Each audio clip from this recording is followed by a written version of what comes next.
포포의 스케치북에 오신 걸 환영합니다. 진짜 현지에서 적용할 수 있는 리얼 여행 드로잉 방법을 한번 살펴볼게요.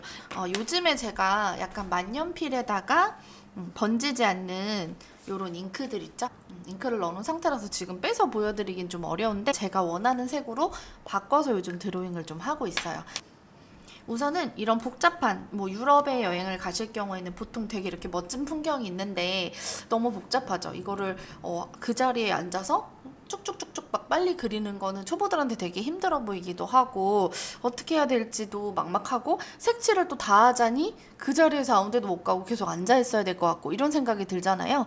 근데 그럴 것 없이 사실 색칠 같은 경우에는 숙소에 돌아와서 이제 좀 찍은 사진들을 보고 색칠을 해보는 것도 괜찮은 거고요. 우선은 충분히 조그만 드로잉 노트 같은 거 들고 다니시면서 펜으로 드로잉을 해놓으세요. 그러면 여행이 끝나고 사진을 다시 되새겨 보면서 색칠하는 것도 또 좋은 추억이 될 수 있거든요. 왜 갔다 오면 또 휴가지들 그 생각이 많이 나고 또 그립기도 하잖아요. 그래서 그런 것들을 이용하면서 그 자리에서 하실 수 있으면 간단한 마커나 색연필 몇 자루 아니면은 한 12색이나 20 몇 색 정도의 수채화 물감 같은 거를 가져가셔서 얘 말고요. 워터브러쉬라고 있어요.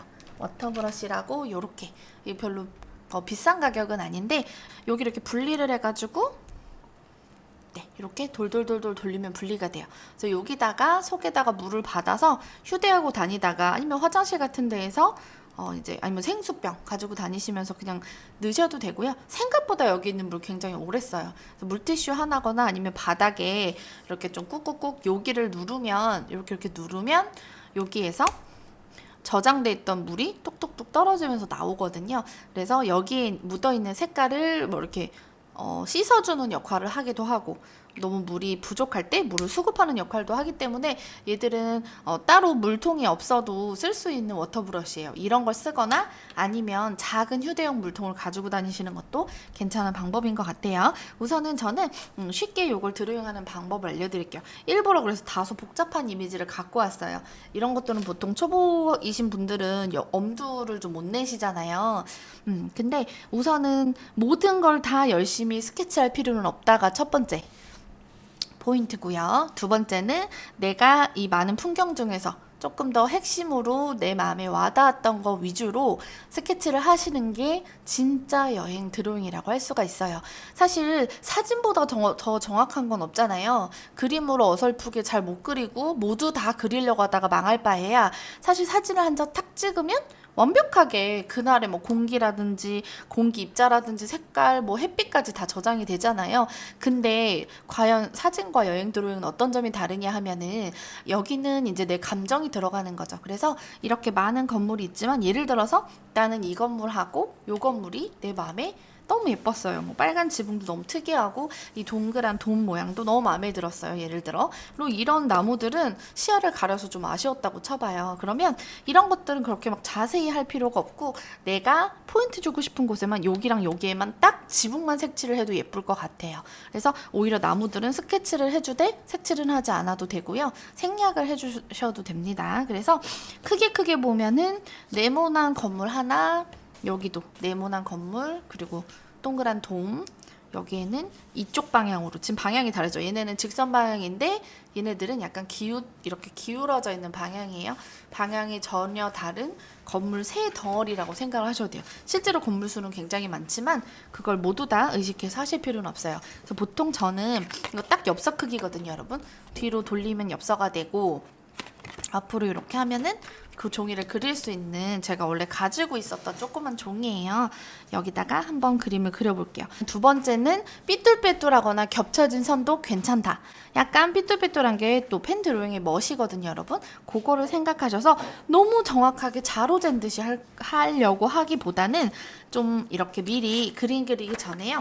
어떤 다른 것들에 이렇게 펜을 좀 자유자재로 이렇게 곡선도 그려보시고 직선도 그려보시고 사선도 그려보시고 하면서 좀 펜이 내 손에 좀 날아다니듯이 편하게 착 붙게끔 좀 손을 트레이닝 해주시고요. 그 다음에 한번 들어가 볼게요. 지금 전체적인 모습으로 지금 하늘이 한 이 정도 차지한다고 생각해요. 그래서 하늘 좀 해주고, 그리고 내가 여기 지금 커다랗게 나무가 딱 가리고 있죠. 그런 부분 먼저 그려주는 거예요. 나무 같은 경우에는요, 잘 그리자면 끝이 없어요. 이거를 일일이 다 그려줘도 되지만 중요한 부분이 아니라고 한다면 약간 좀 울퉁불퉁한 구름 버전이라고 생각을 하시고, 그냥 나무들이 자유롭게 잎들이 뻗어나간 그런 것들을 이렇게 러프하게 잡아주시는 거예요. 그리고 사이사이에 가지가 보인다면 가지도 이렇게 그려주시고요. 조금 이렇게 좀 풀들이 있죠? 그래서 이런 것들을 쉽게 쓱쓱쓱.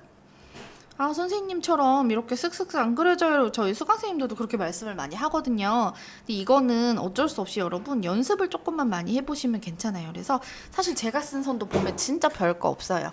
그래서 그 느낌들을 너무 프로처럼 하기보다는 이런 좀 어설픈 그림들 두세 장이 쌓이면 나도 모르게 펜선이 한결 자연스러워지고 그럴싸하게 그려지는 걸 체험할 수가 있거든요. 너무 초반에 딱 처음 두 번, 세 번 만에 완벽한 그림이 나올 수는 없으니까 어느 정도 분위기를 잡아주세요. 아니면 이런 데를 이렇게 슥슥슥슥 칠하셔서 잡으셔도 되고요. 색칠 때 이 부분을 잡으셔도 무방해요. 그래서 뭐 때에 따라서는 이 나무 질감 같은 걸 표현하시는 분들이 있는데 그거는 나무가 주인공일 때, 이때는 지금 나무가 주인공이 아니기 때문에 저는 그렇게 불필요하게 너무 복잡한 표현은 하지 않을게요.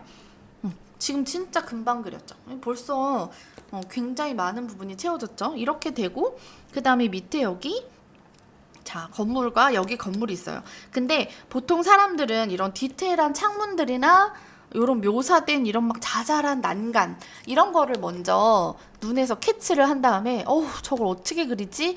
라고 생각을 하거든요. 근데 여러분 중요한 거는 외곽선만 먼저 생각을 하는 거예요. 그래서 지금 퍼즐 맞추듯이 이 외곽선 있죠. 짠 이렇게 따라서 마치 선 긋듯이 이 외곽선의 대부분만 그려놓으면 나머지는 의외로 쉬워요. 그래서 한번 해볼게요.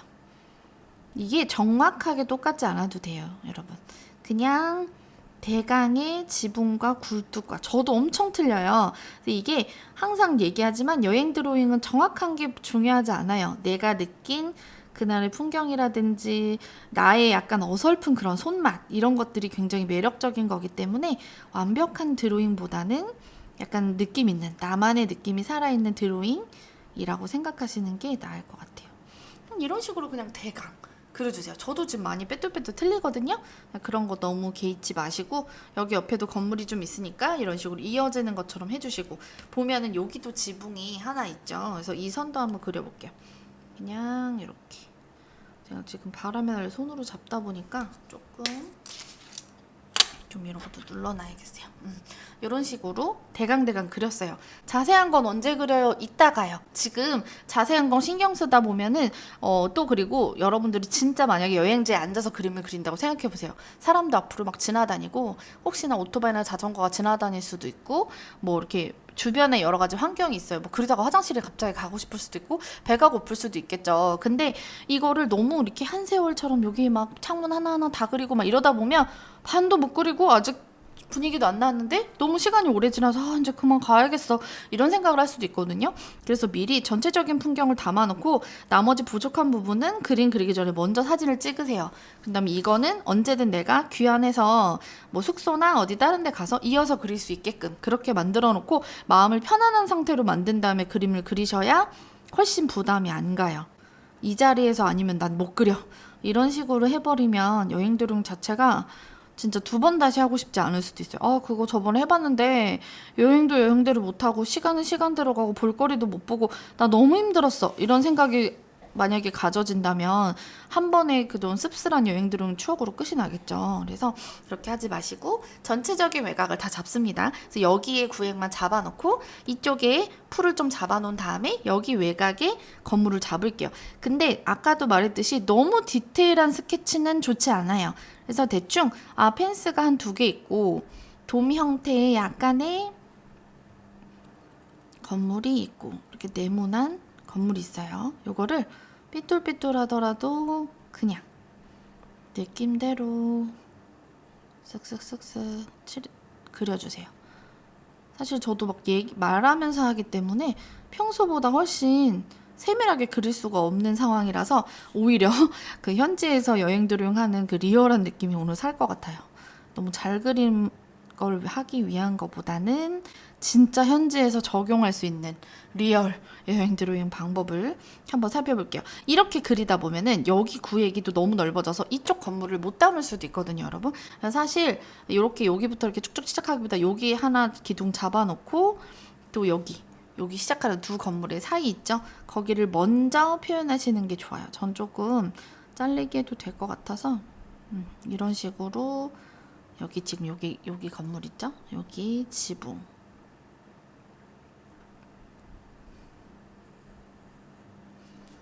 이 종이가 얘보다 되게 얄쌍해요. 그래서 당연히 비율적으로 잘릴 수밖에 없으니까 이런 거 좀 틀리게 했다고 너무너무 힘들어하지 마시고 여러분 조금 틀릴 수도 있어 이렇게 생각해 보시고, 특히 집에서 연습할 때는요 진짜 그냥 검색하면 요즘 인터넷에 여행 사진 진짜 많잖아요. 가시기 전에 그걸로 러프하게 연습해 보는 것도 되게 재밌어요. 펜드로잉도 한번 뭐 해볼 겸 진짜 그렇게 되는지 한번 해볼까 싶은 마음으로 간단하게 삐뚤삐뚤하게. 연습장도 이런 저처럼 너무 비싸고 막 엽서되는 이런 종이 필요 없어요, 여러분. 진짜 그냥 A4지, 이면지 사용하셔도 되고요. 아니야, 난 그래도 열심히 했으니까 좀 남기고 싶어 하시면 그냥 드로잉 노트 몇천 원짜리 사셔가지고 펜은 아무 데서나 다 되거든요. 그리고 사실 저는 이제 요런 물에 번지지 않는 거, 색칠을 하고 싶어서 요런 비싼 걸 쓰지만 정말 처음에 그냥 펜 드로잉 연습하실 때는 왜 아직도 200원일런지 모르겠어요. 저는 200원으로 구입했었거든요. 플러스 펜 아세요? 그렇게 꼭지에 이렇게 약간 꽃갈콘 모양으로 되어 있는 까만색 진짜 단순하게 생긴 펜 있잖아요. 걔가 끝 펜 촉이 좀 뾰족하고 약간 그 그림 그리는 감이 되게 괜찮아요. 그래서 그 플러스 펜이 진짜 이런 드로잉 연습하기에 정말 좋아요. 가격도 일단 너무 만만하고요. 처음에 이제 열심히 할 요량으로 한 두세 개 정도 사놓으시고 그걸로 그냥 시간 날 때마다 연습하시는 것도 강추드립니다. 사실 여행 드로잉이나 펜 드로잉을 이렇게 뭐 수업을 듣고 싶다는 문의가 굉장히 많은데, 굉장히 몇 가지 포인트만 빼놓고는 독학하기가 가장 쉬운 재료기는 해요. 뭐 수채화나 이런 것들은 사실 독학하세요라고 말하기가 어려운 부분이 여러 가지가 있는데, 얘는 약간의 연습을 거쳐서 누구나 어느 정도 따라서 할 수 있기 때문에 여러분 용기를 가져서 하셔도 될 것 같아요. 이게 좀 어설프지만 이쪽 구역하고 이쪽 구역하고 대충은 나눠졌죠. 여기서 이제 살짝 알아볼 정도의 디테일만 그려주면 돼요. 이렇게 그냥 쓱쓱쓱. 창문 같은 거는 남겨놓으셔도 되지만 웬만하면 펜 할 때 어차피 여기가 굉장히 작아서 이 부분을 나중에 색칠하는 것도 좀 일이거든요. 이런 것들은 그냥 이렇게 까맣게 그냥 쓱쓱쓱 한 2번 그으면 까맣게 칠해져요. 그래서 미리 창문들은 메꾸시면서 작업하는 것도 되게 좋은 팁이거든요. 작은 것들은 그냥. 그래서 사실 펜 드로잉은 진짜 리얼하게 치면은 이거를 색칠할 면적이 되게 넓지는 않아요. 몇 개 포인트된, 예를 들어 지금 여기서는 제가 볼 때는 초록색 풀들 혹은 파란 하늘과 지금 빨간 지붕, 이 두 가지가 포인트다. 그러면 하늘하고 지붕만 딱 색칠을 해도 괜찮겠죠.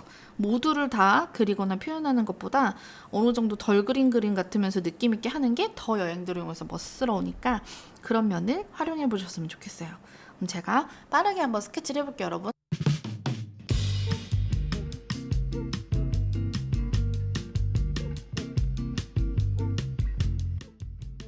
여러분들이 보고 있는 중앙에 있는 부분들, 좀 세밀하고 포인트가 되는 선의 방향도 어긋나는 것들도 있고요. 가깝게 붙어 있는 것들도 있고 삐뚤빼뚤하지만 좀 특징적인 것들이 잡혀져 있죠. 이런 중앙의 부분과 풀이나 나무들을 아주 간략한 선으로만 표현을 했어요. 저렇게 간략하게 표현한 부분들은 좀 시원한 역할을 하거든요. 너무 조밀한 스케치만 한다고 해서 그림이 멋있어 보이는 게 아니라서 이런 간단한 선과 조밀한 선, 이런 것들이 같이 있으면 좋고요.